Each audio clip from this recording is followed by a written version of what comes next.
Continuamos con Punto de Vista, un espacio donde la opinión es noticia. Punto de Vista para debatir la actualidad nacional y regional a profundidad.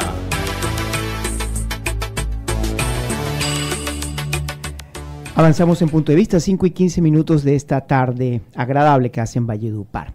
Dos fallos judiciales han movido el espectro mediático, sobre todo en materia jurídica. Uno es el fallo, la condena ratificada por la Corte Suprema de Justicia, Sala Penal en segunda instancia, y la de EPA Colombia, que es una influencer que en un arranque, digamos, de hilaridad, le pareció bien tomar una estación de Transmilenio y destruirla. Y no solamente destruirla, sino que se grabó en video con un martillo destruyendo bienes públicos en el marco de las jornadas de protesta del 2019.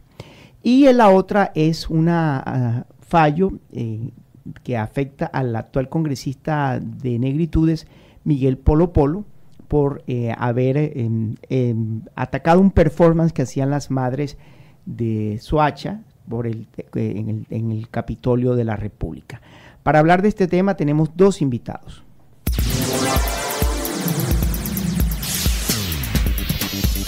Llegan los invitados a Punto de Vista. Llegan los invitados a Punto de Vista. Y a esta hora saludamos a dos abogados UPCistas, esto es, egresados de la Universidad Popular del Cesar. José Jaime Padilla, bienvenido, muy buenas tardes. Gracias, Andrés, a toda la audiencia, a la mesa de trabajo, gracias por esta invitación, muy buenas tardes. Y también saludamos al abogado Jesús Orozco, bienvenido, muy buenas tardes. Muy buenas tardes, Andrés, muy buenas tardes, doctor Gonzalo, a toda la audiencia de Guatapurí, encantado de estar aquí. Gonzalo, le cedo la posta porque la iniciativa fue suya. Mire, Andrés, es que así como usted en la presentación lo dijo, estos fueron dos fallos que han tenido a la audiencia, no solamente en las redes sociales, sino también en la televisión, muy inquietos, ¿no? El tema de Polo Polo fue un tema que movió durante todo un mes largo a mucha gente, ¿no? Y hubo muchas protestas y mucha gente molesta con la acción de Polo Polo. Recordemos, José Jaime, ¿qué fue lo que hizo Polo Polo? Para que la gente tenga un poquito en su cabeza y el imaginario qué fue lo que pasó. Gracias, Gonzalo. Mira, el 6 de noviembre el senador frente al Capitolio Nacional, exactamente en la Plaza Rafael Núñez del Congreso de la República, retiró unas botas que simbólicamente habían puesto las madres de Soacha como un acto de protesta y de representación de los falsos positivos en Colombia. En esas botas se simbolizaba la situación que se había presentado y que es de público conocimiento. Este senador decidió retirarlas, además grabar un video y decir que toda esa información era falsa y que eso no estaba demostrado por ningún órgano judicial en el país y que por lo tanto él se oponía a que se hiciera esa alusión en el Congreso, específicamente en esa plaza. Esto generó, Gonzalo... Él mismo retiró las botas, ¿no? Sí, él las retiró, estaban exhibidas, una especie de performance. Que las madres que están agremiadas en una asociación, madres de falsos positivos, habían decidido instalar ahí en el Congreso. Entonces Polo Polo llega, las retira, se graba, las mete en una bolsa de basura y las bota. Okay. Las retira de esa plazoleta. Situación que indudablemente a muchos consideraron que era un acto, lo rechazaron, un acto rechazable. Una falta de respeto a las madres que son víctimas de los falsos positivos. A la memoria histórica. Entonces, eso generó que algunos ciudadanos, buscando una forma de que Polo Polo rectificara esa conducta, interpusieran una acción de tutela en contra de Polo Polo.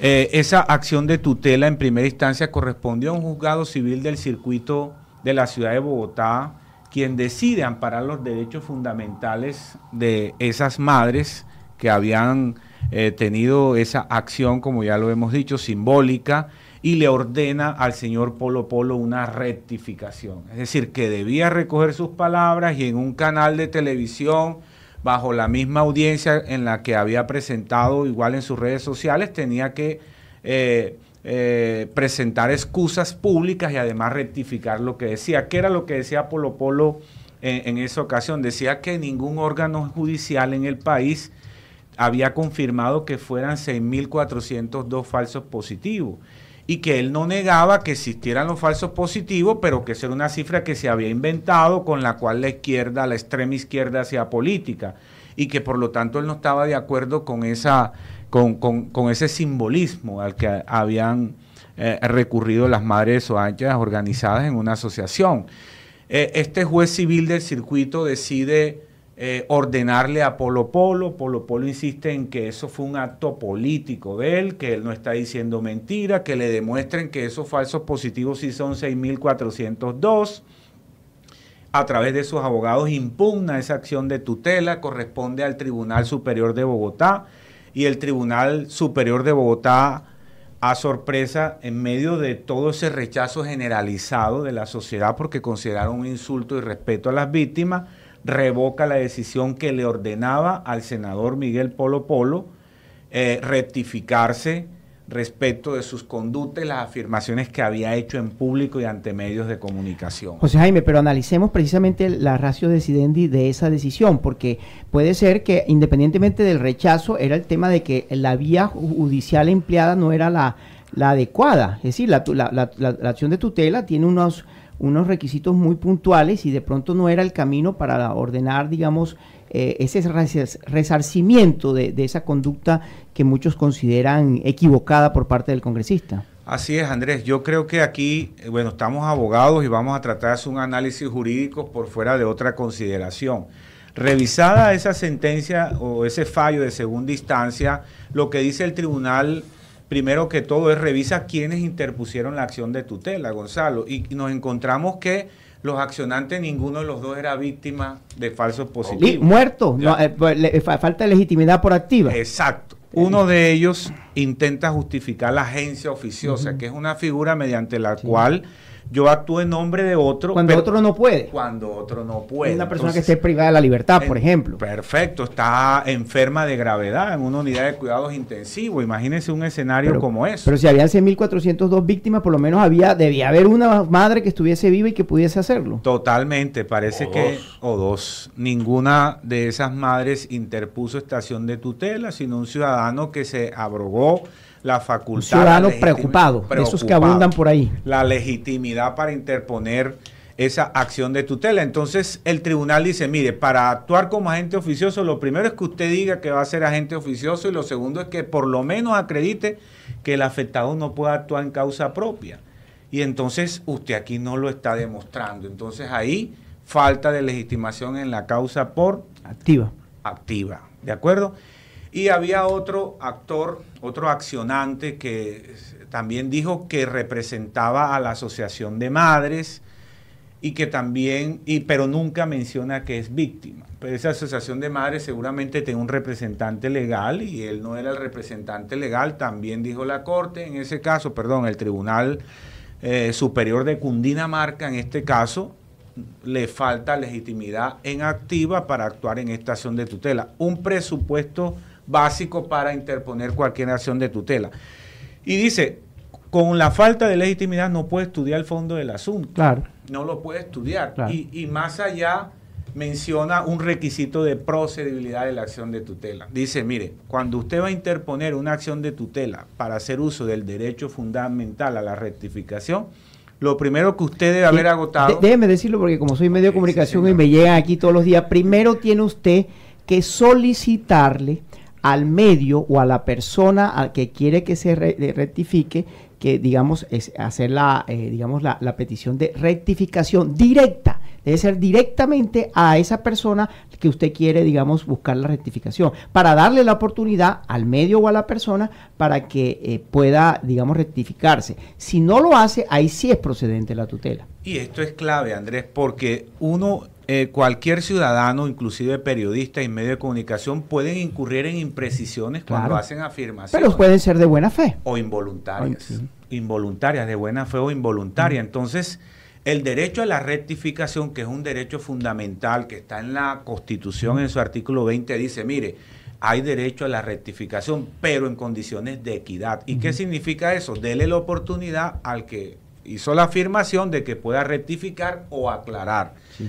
Si esa persona se mantiene en esa postura y usted considera que afecta su honra y su buen nombre, entonces ahí sí procede la acción de tutela. Además tiene norma expresa, Andrés. Usted sabe que la tutela la regula el decreto 2591 de 1991 y el artículo 42, un numeral por allá dice, mire, cuando usted va a solicitar rectificación debe haber acreditado en el trámite de la tutela que usted le solicitó la rectificación al particular para que el particular tenga la oportunidad. Bueno, el juez de primera instancia no se dio cuenta de eso. Ese juez se saltó dos normas, dos requisitos digamos, para poder habilitar. No debió ni siquiera haber admitido la tutela, debió haberle dicho corrija. No inadmite y señalarle los vicios para que los accionantes corrigieran las dos fallas, la falta de legitimación por activa y el tema de haber acreditado la solicitud previa de rectificación. Total, eso se lo saltó el juez de primera instancia. Y por eso no se puede estudiar el fondo del asunto. El fondo del asunto, porque el tribunal dice, mire, la tutela es una acción subsidiaria, tiene unos requisitos de procedencia, es informal, Gonzalo, cualquiera puede presentarla, pero hay unos elementos mínimos que se deben cumplir, y más en estos casos digamos, del tema de rectificación. Es decir, es una norma expresa. Claro. Que está ahí, dice. Bueno, digamos que en principio evacuamos el tema de Polo Polo, pero yo quiero hacer una pregunta al doctor Jesús Orozco y luego la misma para usted, doctor Padilla, y es, asumamos en gracia de la discusión que estaban acreditados esos dos requisitos, el tema de la rectificación y el tema de la legitimación por activa por el tema de las víctimas. ¿Usted cómo hubiese fallado ese caso? Es decir, usted, doctor Orozco, el caso de Polo Polo, es decir, le ordena al señor que corrija el acto que hizo, digamos, de agraviar la memoria de las víctimas, o usted dice, no, esto está dentro de la libre expresión de los congresistas y los congresistas tienen una especie de inmunidad parlamentaria frente a este tema de manifestaciones?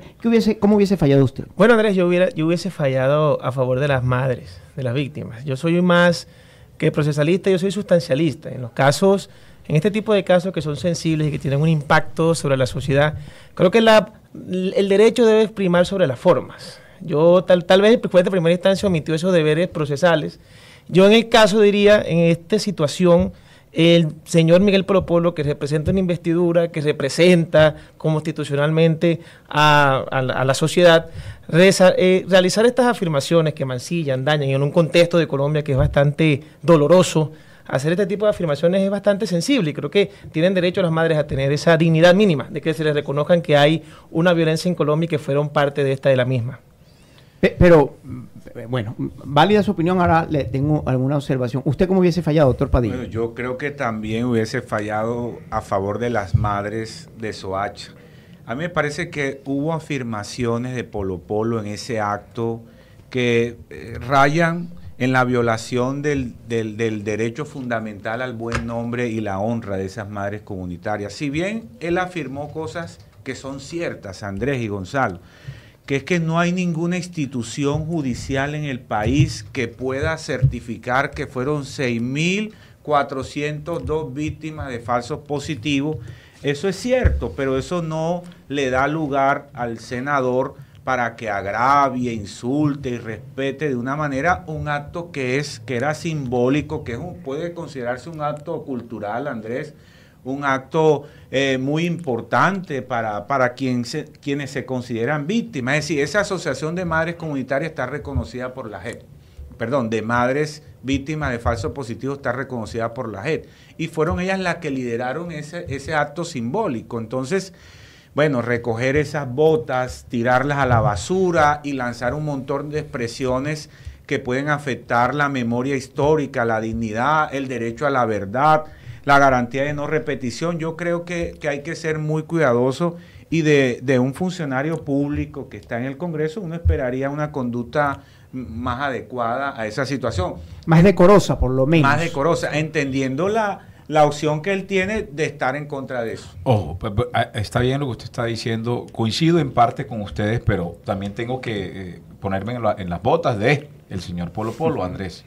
es que el señor Polo Polo también está en un escenario que es un escenario político, ya que es el Congreso de la República. Él es congresista como tal, tiene también la famosa inmunidad de los congresistas de poder hacer y decir lo que tengan la posibilidad de hacerlo. Pero ojo, pero solamente una acotación, lo puede hacer, pero dentro del debate parlamentario. Correcto, dentro del debate. Sí. Él, dentro del debate, él se excedió en no estar en el debate, él salió y pues en malas formas cogió esas botas y las metió en la basura. Él también habla de simbolismo, porque él también, yo lo escuché y dijo que eso también era una forma de simbólica, ¿no? Él también se defendió de esa misma manera, que eso era una forma de simbólica, y que lo mismo que usted está diciendo, José Jaime, que no hay cómo demostrar los 6.402 casos.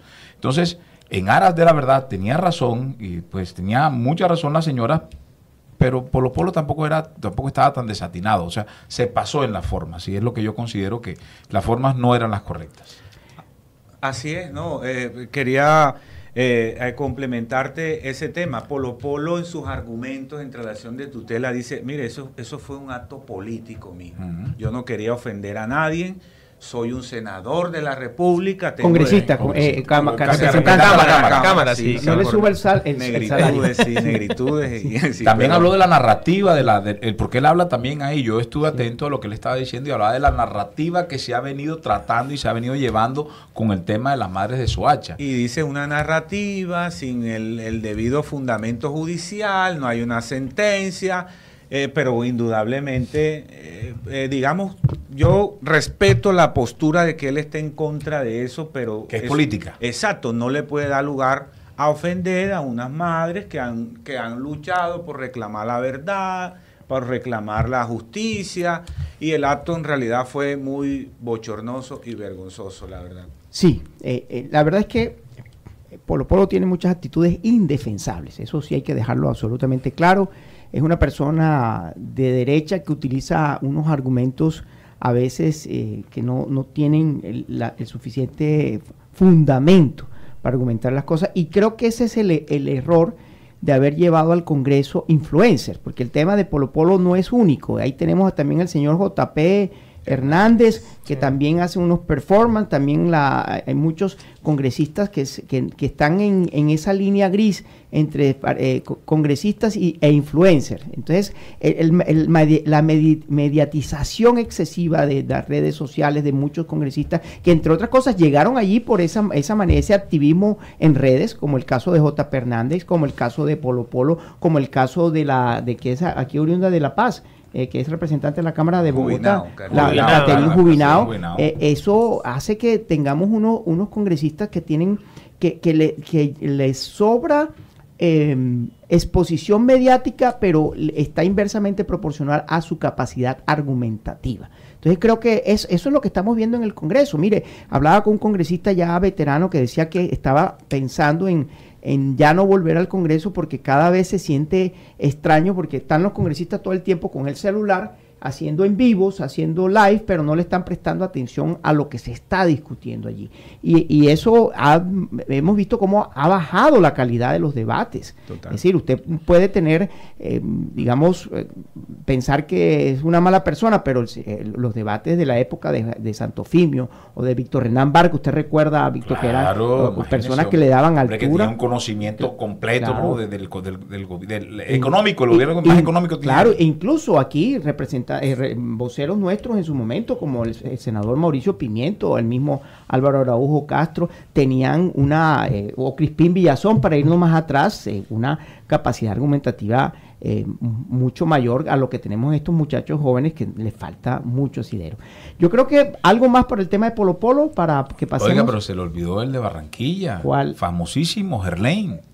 Roberto Gerlain, que hacía unos famosos debates en el Congreso importantísimos también, y era muy respetado, ¿sí recuerda? Pero él decía que casi no abría la boca, se quedaba dormido. No, pero ya cuando estaba viejo, acuérdense que él fue como 50 años senador, Andrés, sí recuerda. Sí. No, el que decía que no abría la boca era Álvaro García. No, ese es otro, ese está preso, el gordo, ese está preso. Sí, señor. Son otros. ¿Algo más sobre el tema de Polo Polo? No. Bueno, entonces 5:35 y hacemos nuestra primera pausa y ya regresamos.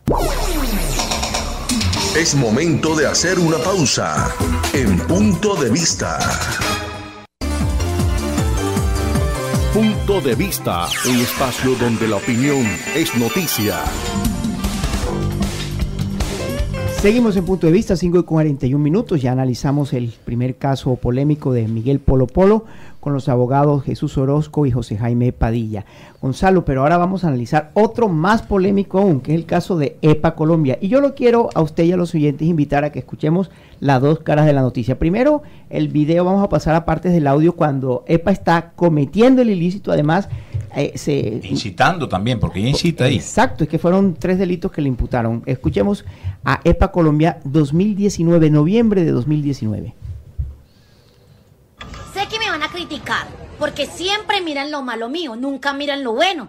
Pero bueno, mientras algunos están saqueando los negocios que pueden ser de su mamá, de su papá o de algún familiar, yo estaba destruyendo lo que era el Estado. Sé que tampoco está bien hecho, pero es una de las formas en las que el pueblo se puede manifestar sin pasar desapercibido. Este video tal vez lo van a volver viral.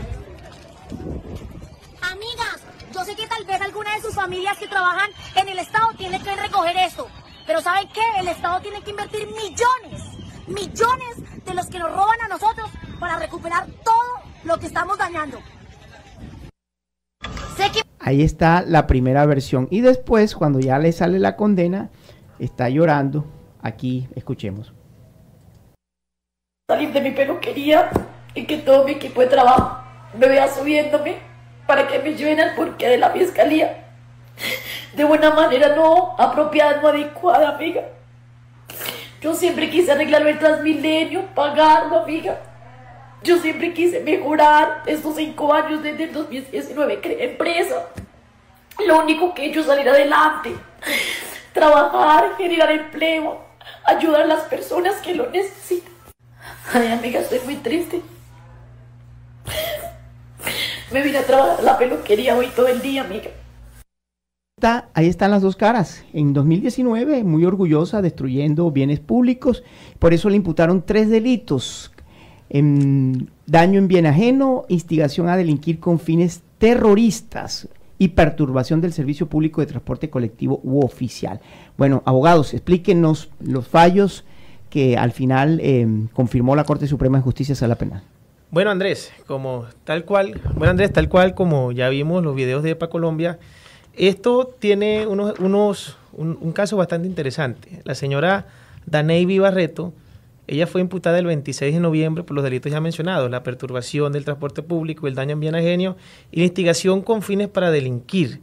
Ella el 10 de diciembre del 2019, por solicitud de la defensa, ella se allana a la totalidad de los cargos. Ella dice, mire, yo acepto los cargos que la Fiscalía inicialmente me imputa.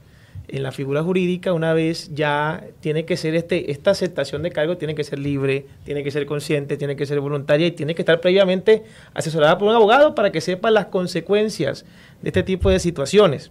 Esto pasa a un juzgado especializado en donde constata y dice, mire, ya aquí hay un allanamiento de cargos efectivo, pero pasa algo particular. Ella la condenan en primera instancia por perturbación en transporte público y daño en bien ajeno, que dice la primera instancia, dice que la instigación a delinquir no se consuma, dado que aquí no existe un fin terrorista. La intención de ella era estrictamente ganar seguidores. Esta condena llega inmediatamente al tribunal. La Fiscalía apela inconforme y el tribunal la condena efectivamente por el delito, por única y primera vez, por instigación a delinquir con fines terroristas. ¿Y qué pasó con las reformato impeius para los no abogados, es decir, que no agravar la situación del procesado? No, estamos en la primera condena. Ah, ok, en la primera condena. Esta es la primera condena, okay. Porque ella fue condenada, la primera condena frente al delito de instigación a delinquir con fines terroristas. Ella se allanó a la perturbación, a los 3 delitos, pero la condenaron por 2. La Fiscalía apela y estrictamente por primera vez la condenan por el delito de instigación. Pero en segunda instancia. En segunda instancia, sí. Pero es la primera condena en segunda instancia. Hay un recurso especial que se llama el recurso, en este caso fue con radicación 60.580, la doble conformidad. Por única vez, y como fue la primera condena, la conoce la Corte, señor Fernando León Bolaños. Y fíjate que la Corte en este tipo de situaciones hace algo interesante. La Corte sí ratifica la sentencia, pero más importante de esta sentencia es el salvamento de voto que hace la magistrada Miriam Ávila Roldán. Ella hace una adecuación típica correcta. Una pregunta, ¿esa es sala de primera especial de impugnación especial? De impugnación especial, sí. No es de la sala plena. Sí, en impugnación especial, la sala plena inmediatamente, y fue firmada por todas, okay, de la sala penal de la Corte Suprema de Justicia. Ese es un recurso especial que estrictamente no está regularizado, está solamente jurisprudencialmente realizado. Con esto, el salvamento de voto ya dice, aquí sí hubo un daño, una instigación, aquí hubo un daño, una perturbación en el transporte público, aquí se realizaron unos daños a las estaciones de Transmilenio y a las estaciones Juri, pero manifiesta la Corte que sus acciones de publicar en las redes sociales, una persona con 4 millones de seguidores, una persona que tomó un martillo, dañó las estaciones de Transmilenio e invita a las demás personas, en ese momento era el estallido social, a realizar y a replicar este tipo de situaciones. La Corte manifiesta que sí tiene y que sí se adecúa este hecho a la conducta que se llama la instigación a delinquir con fines terroristas. Aquí la Corte hace algo que fue bastante criticado por la academia, bastante criticado incluso por la comunidad jurídica, en donde la magistrada Miriam Ávila Roldán manifiesta, muy puntualmente nos dice, aquí hay que diferenciar en lo que son los actos vandálicos y los actos terroristas. Los actos vandálicos tienen un fin y los actos terroristas tienen uno completamente diferente. No podemos confundir, porque para que una persona tenga una instigación con fines terroristas tiene que causar un pánico, una zozobra y una inquietud realmente, y una inquietud de miedo y zozobra colectiva, y con unos medios específicos. Será con un martillo, que es un medio suficiente para causar temor cuando el daño no fue preponderante ni tampoco fue relevante frente a la sociedad. Y más, si vamos desde la órbita de la tipicidad objetiva, el bien jurídico tutelado en este caso es la seguridad pública. ¿Será que la señora EPA Colombia colocó en riesgo o lesionó efectivamente el bien jurídico que se llama la seguridad pública por colocar un video en donde un martillo dañaba una estación del Transmilenio y la estación Uri? Esto fue bastante debatido, incluso se atreven a decir muchos en la comunidad académica, fue mucho más exquisito el salvamento de la magistrada que la misma Corte, que perdió la oportunidad de poder adecuar y diferenciar que era un acto vandálico y que era un acto con fin terrorista. Su opinión, doctor Padilla. Bueno, también comparto la postura del salvamento de voto, Andrés. Yo creo que la Corte excede en la calificación jurídica de esa conducta. Si bien eso es un acto absolutamente rechazable, lo que esta señora EPA Colombia hace, indudablemente que el derecho penal que en Colombia subsiste y prima es de última ratio y de la mínima intervención posible. Digamos que la calificación jurídica que hace excede como que los elementos propios de ese tipo penal, para hablar de manera más concreta. Entonces, creo que hacer la diferencia entre acto vandálico y acto terrorista es clave, porque un acto de terror, Gonzalo, es un acto que en realidad debe generar una conmoción generalizada en la sociedad. Las conductas de la señora EPA Colombia son absolutamente rechazables, ¿de acuerdo?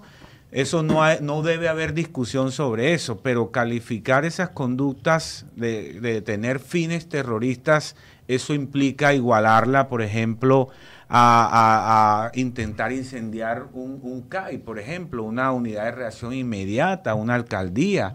Era una influencer que buscaba conseguir más seguidores, de lo que usted comentaba ahorita, la gran tendencia en el mundo mirar a realizar actos estúpidos solamente para conseguir un like, que lo sigan, pero el derecho, digamos, en realidad, y el derecho penal en este caso, debió ser un poco más consecuente con la realidad. Mire, la legalidad abstracta nos lleva a perdernos de la oportunidad de conseguir una justicia que sea más acorde a la realidad, ¿de acuerdo? Porque esta señora seguramente tiene la posibilidad de restaurar los daños que ocasionó, porque además de ser influencer es una reconocida empresaria, reconoció sus hechos, además de reconocerlo, ofreció disculpas públicas, dijo que podía resarcir el daño causado.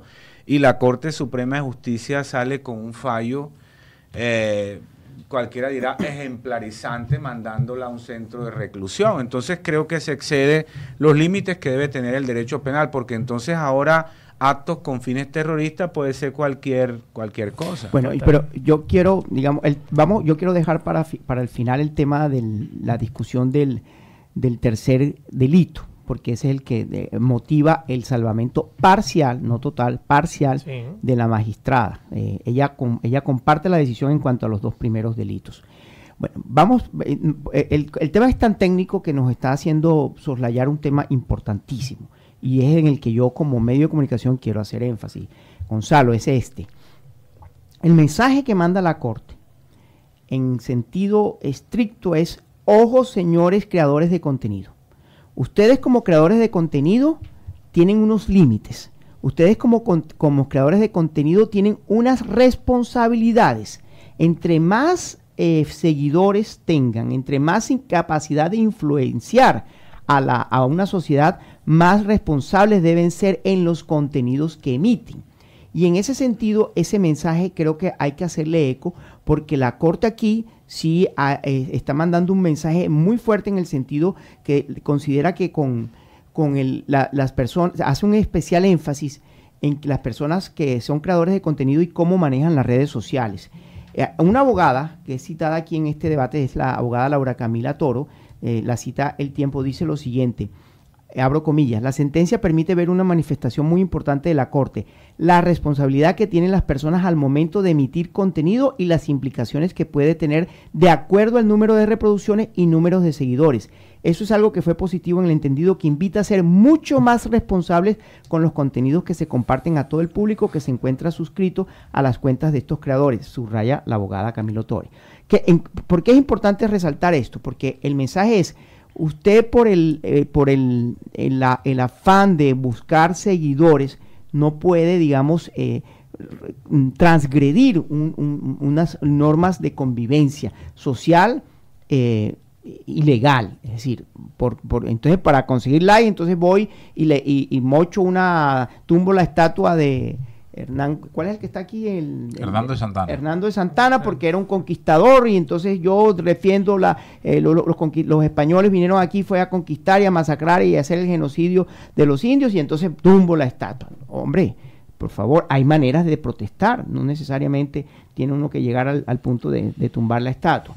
Entonces, eso es importante dejarlo, y es el mensaje de fondo es ese. Ojo, señores creadores de contenido, no todo es válido por un like, no todo es válido para conseguir seguidores. Andrés, bueno, es que usted se me adelantó, y es que yo coincido con usted plenamente en ese sentido. Siento que pues el salvamento de voto también va en un delgado hilo que de verdad, pues la Corte como tal manda un mensaje a estas personas, pero además quiero decirle, ella incitó a la gente a hacerlo. Y es que usted, con una red social con 4 millones de seguidores, eso casi que, si usted cree que eso no es terrorismo, eso es un efecto terrible. Eso es, pues no será terrorismo porque usted dice, no, pero no tienen un fusil, o no tienen. Pero venga, el mensaje es grande, y más en el contexto en el que lo hizo, que estábamos en un pleno estallido social, todos los jóvenes en las calles. Usted recuerda lo que estaba pasando en Bogotá. De pronto, ese tipo de acciones llevó y conllevó a que muchos jóvenes actuaran de manera irresponsable y delictiva, ¿no? Quemando CAIs. Pero con gente dentro. Con gente dentro. Con policías adentro. Todo lo que y destrozaron todo el aparato. O sea, entonces, la pregunta que le hago a ustedes, abogados, es: ¿cuándo pasamos de la línea de vandalismo a terrorismo? Pero es que le iba a decir una cosa, ven acá, y entonces me va a decir que porque ese vandalismo, entonces hay derecho de que toda esta gente pueda destrozar los bienes públicos porque son públicos. O sea, me preocupa también la interpretación que de pronto puedan hacer, ¿no? Porque imagínense, nos podrían decir... Sí, están siendo ustedes muy garantistas. A ver, demasiado defiéndanse. Sí, primero sí, el llamado es a la sensatez. Cuando se exacerban los ánimos, este tipo de situaciones pasan, pero las responsabilidades penales son individuales. No podemos endilgar un hecho puntualmente de un video que tiene una reproducción importante que sea un fin terrorista. Los fines terroristas vienen de causar un terror, incluso hasta político. Un terror influye el ELN, un terror está pasando en el Catatumbo, un terror ha pasado con los grupos armados porque tienen la capacidad militar, la capacidad financiera para generalizar este tipo de situaciones.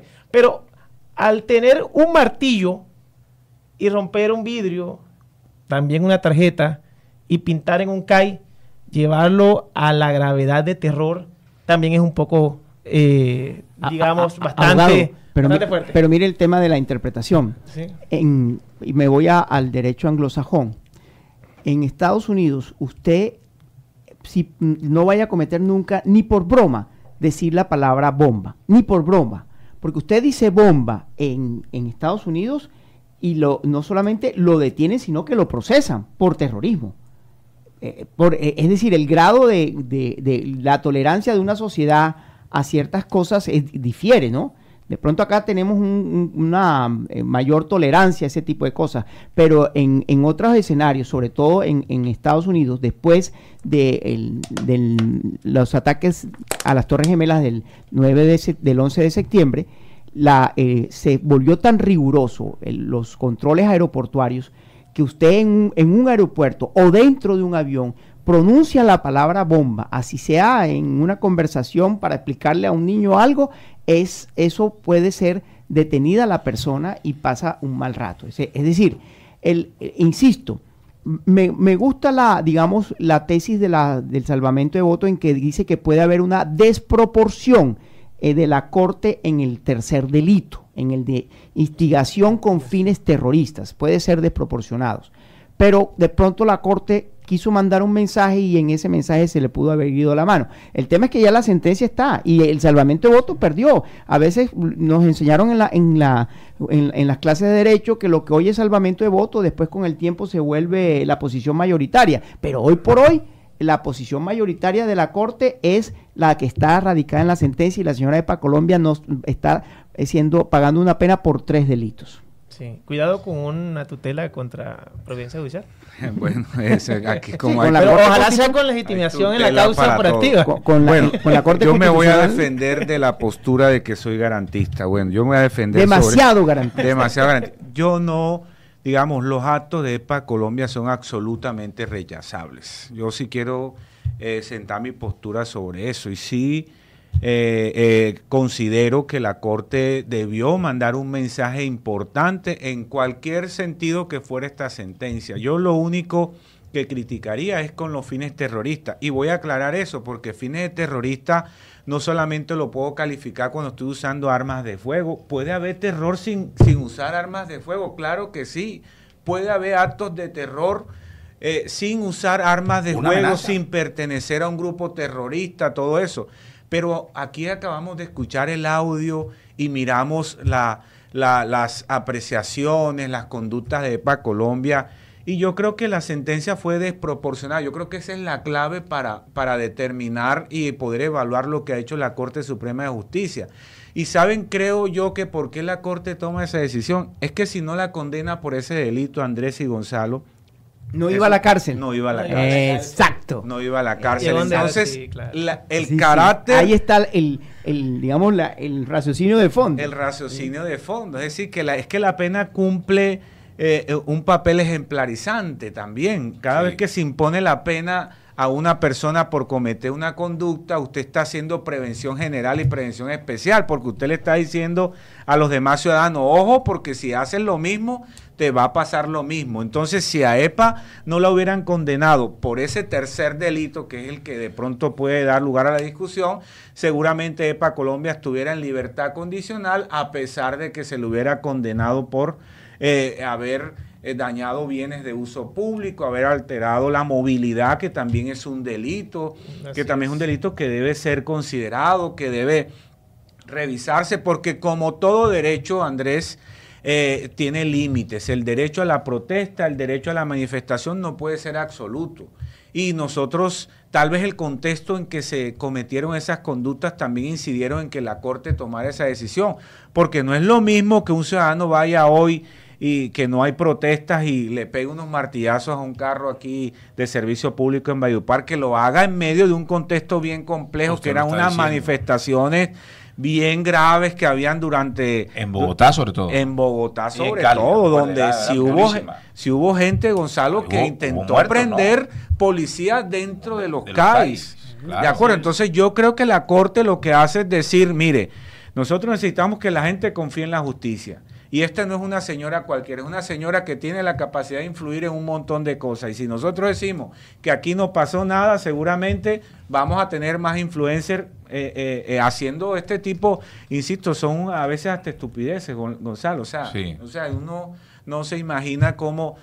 uno escucha la voz de EPA, ve ese video y uno dice, bueno, ¿cómo se le ocurre a una persona cometer un delito? Además grabarlo, ¿no? Estoy cometiendo un delito y sé que al Estado no le gusta esto, pero yo lo hago porque soy yo. Porque soy lo puedo hacer. Dice que lo puedo hacer, ¿no? Mire, hay una cosa, Gonzalo, que yo dije, ¿cómo estaremos de mal en este país cuando unos años atrás, yo no sé si EPA ya había pasado el incidente del Transmilenio, pero recuerdo cuando salió una publicación de quiénes eran los colombianos más influyentes y EPA Colombia salía de primera por encima de García Márquez. Yo dije, no, aquí ya aquí no hay nada que hacer. Es decir, cuando una sociedad, sobre todo en los jóvenes, les parece que EPA Colombia es más importante y más influyente que García Márquez, dije, no, pues aquí apague y vamos.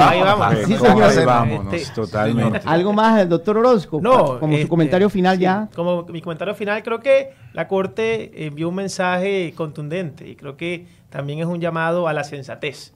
Por un lado, no se pueden hacer este tipo de conductas y claro, que la justicia siempre va a estar atenta a este tipo de manifestaciones que rechazamos y que no se deben permitir en ningún estilo y mucho menos en los jóvenes que actualmente necesitamos educarlos mejor. Doctor Padilla. No, lo último, yo creo que mi postura aquí ha sido como abogado penalista que soy, defensor público que he sido, defensor en muchas causas, uno siempre intenta mirar el lado de la defensa. Entonces creo que indudablemente desde esa perspectiva creo que la Corte se ha exagerado. Se ha excedido en esa postura.